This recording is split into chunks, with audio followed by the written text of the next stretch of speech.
Bonjour et bienvenue dans le podcast La Minute Humaine, le podcast des dirigeantes et des dirigeants qui veulent des collaborateurs qui se comprennent et qui travaillent bien ensemble. Chaque mardi matin à 6 heures, je te propose une pause de 10 minutes pour mieux te comprendre toi-même, mieux comprendre les autres et agir avec plus de justesse et de sérénité dans ton quotidien. Si tu veux recevoir des pistes concrètes, des ressources ou simplement faire connaissance, je t'invite à t'inscrire à ma newsletter. Le lien est juste dans la description. Merci d'être là et bonne écoute.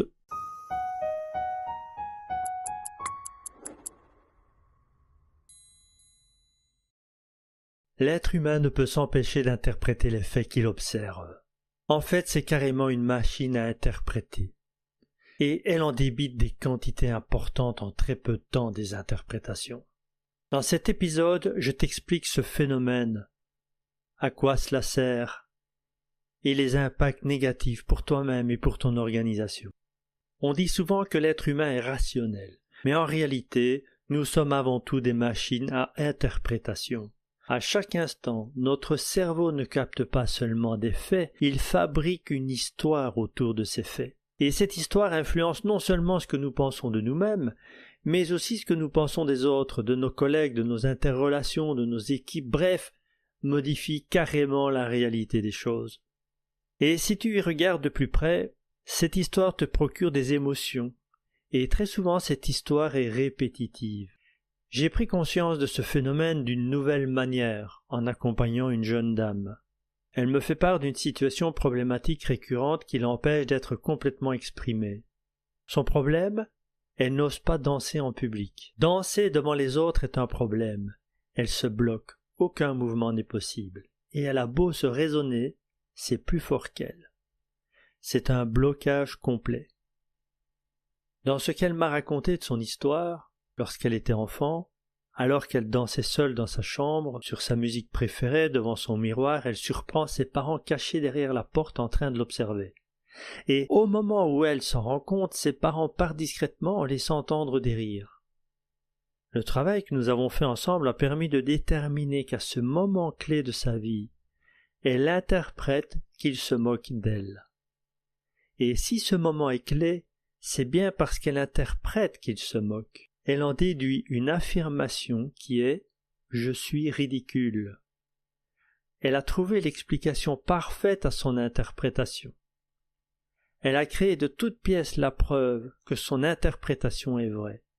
Une émotion désagréable vient se fixer à ce moment-là, et le cocktail est complet pour que cela détermine sa vie.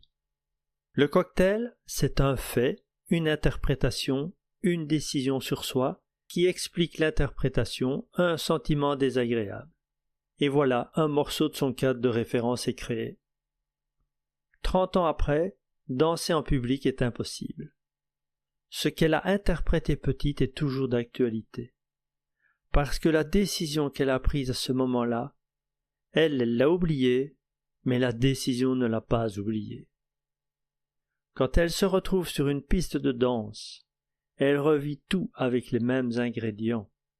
Elle pense qu'elle est ridicule, son corps se fige, se rigidifie, l'empêchant de faire des mouvements harmonieux qui prouvent bien qu'elle n'est pas capable de danser. Elle revit cette même émotion désagréable, etc., etc. Sauf qu'une chose a changé. Ce ne sont pas ses parents qui sont face à elle. Ce sont des gens qu'elle ne connaît pas. Et comme aujourd'hui elle est adulte, elle voit bien que ces personnes ne la jugent pas. Et là, elle trouve un stratagème pour continuer à faire exister son interprétation. Elle s'observe elle-même et elle se juge elle-même. Elle se dit qu'elle est ridicule. Le stratagème consiste à remplacer le rôle qu'ont joué ses parents quand elle était petite et la maintient dans ce qu'elle connaît. Elle a trouvé la solution pour maintenir son cadre de référence intact, même si cela la fait souffrir. Dans l'épisode précédent, je vous disais que les gens prennent beaucoup d'énergie pour rendre leur vie prévisible. En voici un exemple parfait. Cette dame a déterminé sa vie sur base d'une interprétation, parce que les faits réels sont simples. Elle danse dans sa chambre sur sa musique préférée, Ses parents qui passent à ce moment-là regardent discrètement et restent derrière la porte pour ne pas l'interrompre dans son bonheur de l'instant. Cela les rend heureux et rient de la situation et s'en vont tout simplement vaquer à leurs occupations. L'enfant interprète tout autre chose et détermine sa vie, sa personne, les autres personnes, les relations avec ces personnes, etc.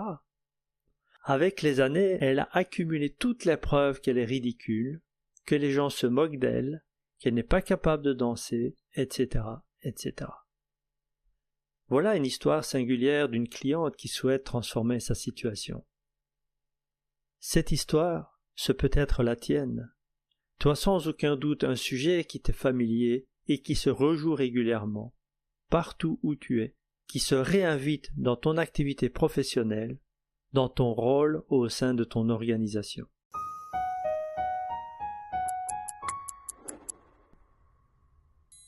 Si tu souhaites aller plus loin, je t'ai préparé un carnet de bord gratuit. Pour chaque épisode, tu peux télécharger ce document qui reprend des questions et un exercice pour mettre en pratique ce que nous explorons ensemble.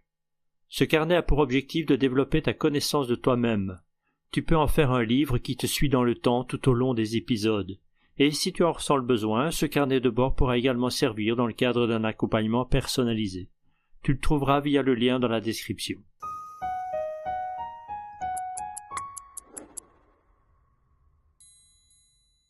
Pourquoi faisons-nous des interprétations tout le temps, alors que cela a un impact négatif dans notre vie, dans notre environnement professionnel? Comme je le disais précédemment, c'est pour maintenir ton cadre de référence, qui même s'il n'est pas confortable, il est rassurant. Je peux continuer à dire « je suis comme ça, je ne peux rien y changer ». Il y a de multiples raisons pour lesquelles nous maintenons ce qui nous fait souffrir ou ce qui est désagréable. Ici, il s'agit d'un facteur existentiel. Je continue d'exister comme j'ai appris. C'est connu. Ma vie est prévisible. Je ne dois pas m'inquiéter à faire face à une nouvelle situation. Si j'ai pris cet exemple de la danse, c'est pour aller progressivement vers des enjeux plus importants qui se passent dans les organisations avec des rôles importants. Prenons l'exemple de Benoît maintenant. Benoît a 42 ans et dirige une petite entreprise avec 7 salariés. Je vais dire une entreprise de taille familiale. Ce mot est important pour le contexte car ce qu'il arrive à mettre en place, c'est réellement un esprit de famille. Benoît est très apprécié. On dit de lui que c'est un patron chaleureux, proche, compréhensif, toujours disponible. Pour Benoît, il est impensable de laisser quelqu'un au bord de la route. Il se préoccupe de chacun d'eux. Ce que ses collaborateurs ne savent pas, c'est que Benoît a grandi dans une famille où il n'était pas possible de dire non. Il n'y avait pas de place pour dire non. À table, c'était « mange et tais-toi ». Son père lui disait « ne discute pas avec tes profs, fais ce qu'on te dit ». Et quand il osait dire ce qui était important pour lui, ne fût-ce que de dire « je n'ai pas envie » ou « je ne suis pas d'accord », la réponse tombait. Au mieux, un silence glacial, voire des reproches, des quolibets, des remarques, ou pire, la punition. Alors Benoît a interprété très tôt que le fait de refuser, de dire non, de mettre une limite, n'est pas un droit pour lui. Il n'a pas la légitimité d'être là, de vivre ce qu'il souhaite comme il le souhaite. Il en déduit qu'il n'est pas aimable et que de dire non peut l'amener à être rejeté. Alors, il a trouvé la parade pour survivre à cette situation en acceptant tout, et il développe la croyance qu'en disant oui, il sera accepté, aimé. Je vous parle de Benoît que j'ai accompagné parce qu'il souffrait de cette situation dans son rôle de patron. Il n'arrivait pas à dire non à toute demande de ses collaborateurs alors que, pour les intérêts de l'entreprise, il me disait que parfois il aurait fallu dire non. Il se surpassait pour compenser certaines décisions. Il a attribué des jours de congé à des moments où il avait besoin de ses collaborateurs. Il a accepté une rupture conventionnelle à un moment où la trésorerie n'était pas la plus favorable. Il n'arrive pas à dire non. Quand il a envie de dire non, c'est comme si son ventre se nouait. Il ressent de l'angoisse, car lui aussi a oublié ces événements de son enfance qui se sont répétés, mais son corps et sa psyché n'ont rien oublié. dès qu'il se retrouve dans une situation similaire, celle-ci déclenche le programme où il se sent obligé de dire oui. Je vous raconte les impacts de cette interprétation de Benoît. Tout d'abord sur lui. Il se plaignait quand on s'est rencontré d'un épuisement mental, de manquer de temps, car il faisait trop de choses que ses collaborateurs auraient dû faire. Perte d'autorité intérieure, j'explique. Pour ses collaborateurs, il n'y avait aucun problème de reconnaissance qu'il est le patron. Mais pour Benoît, c'était autre chose à l'intérieur de lui. Il se posait des questions sur sa légitimité d'être un patron, d'autant quand il dit non. Il y avait donc un écart important entre sa perception personnelle et celle de ses collaborateurs. L'impact sur ses salariés? Eh bien, un manque d'audace de prendre des initiatives, car le cadre n'est pas suffisamment clair. Un cadre clair apporterait une structure, une connaissance des limites et donc une autonomie. Le paradoxe de cette situation, c'est que Benoît attend de ses collaborateurs cet esprit d'initiative, donc il laisse faire. Et c'est justement en mettant des limites claires et précises que les collaborateurs peuvent prendre des initiatives sans se mettre en danger. Le cadre est porteur, structurant et rassurant. Et puis dans ces situations, il y a toujours bien une personnalité un peu plus forte qui a tendance à prendre plus de place, et qui dirige alors que ce n'est pas son rôle. Ça provoque parfois des conflits entre les collaborateurs. L'impact sur le climat est, tu le devines, moyennement agréable. Le dirigeant est sympathique, il évite le conflit, la confrontation, la structure, et donc il y a des clans qui se forment entre ceux qui profitent de la situation que j'appelle laxiste et ceux qui en souffrent. Certains pensent d'abord à eux, d'autres pensent d'abord au collectif. Enfin, il y a un impact économique, parce que le taux de turnover est élevé et ça demande de prendre du temps pour former les nouvelles personnes. Il y a un manque d'assertivité de la part du commercial. La solution fut d'apporter un accompagnement auprès de Benoît pour travailler sa posture managériale. Et depuis qu'il dit non, il trouve qu'il est mieux respecté par ses collaborateurs, sa vie est plus facile car il retrouve du temps.